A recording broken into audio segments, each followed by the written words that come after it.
Hi guys, welcome back to Nat 5 and 5 and we're on lesson number 3 for the discriminant and we're looking at two real and distinct roots. Okay, so what do we notice when we solve this one here? Again, same setup. We know we have to pull out our A, B and our C and then plug them into our quadratic formula. So our A is our coefficient of x squared, which is 1. B is our coefficient of x, remember that negative, which is negative 2. And C is the number at the end, which is negative 1. We're going to substitute all of that into our quadratic formula. Let me just write it out again.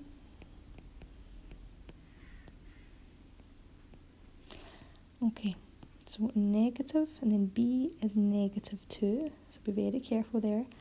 Plus or minus negative 2 squared. Take away 4 times 1 times negative 1. All over 2 times 1 or multiply by 1.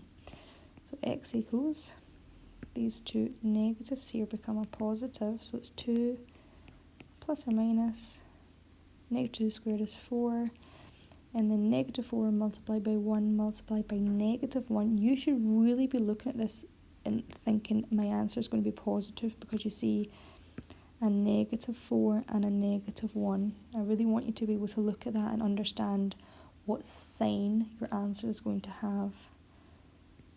So it's really going to be positive 4 all over 2. Then it's 2 plus or minus the square root of 8 all over 2. And I have two solutions here. 2 plus root 8 all over 2.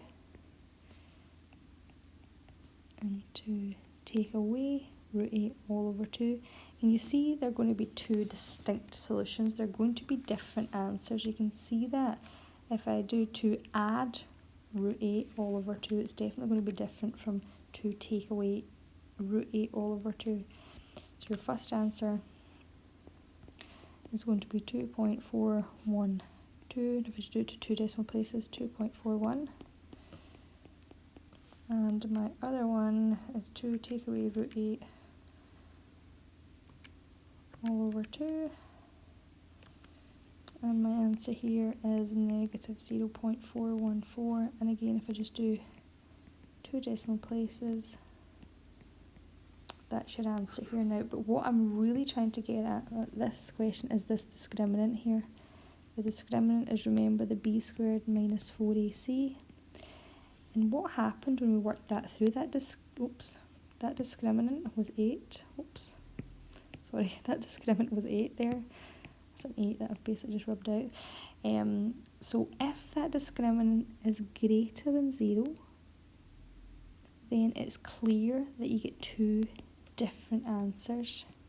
The roots are real and distinct, which means it cuts the x-axis at two different places. So let's have a look at the next slide.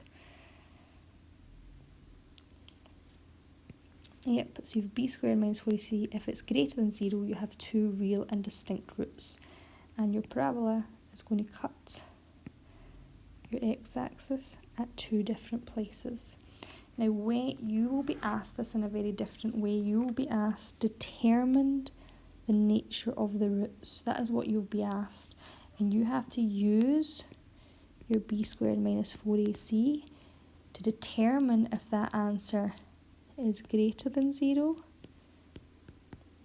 if it's equal to 0, or if it's less than 0, and we're going to look at that on the next lesson. Thank you very much for watching.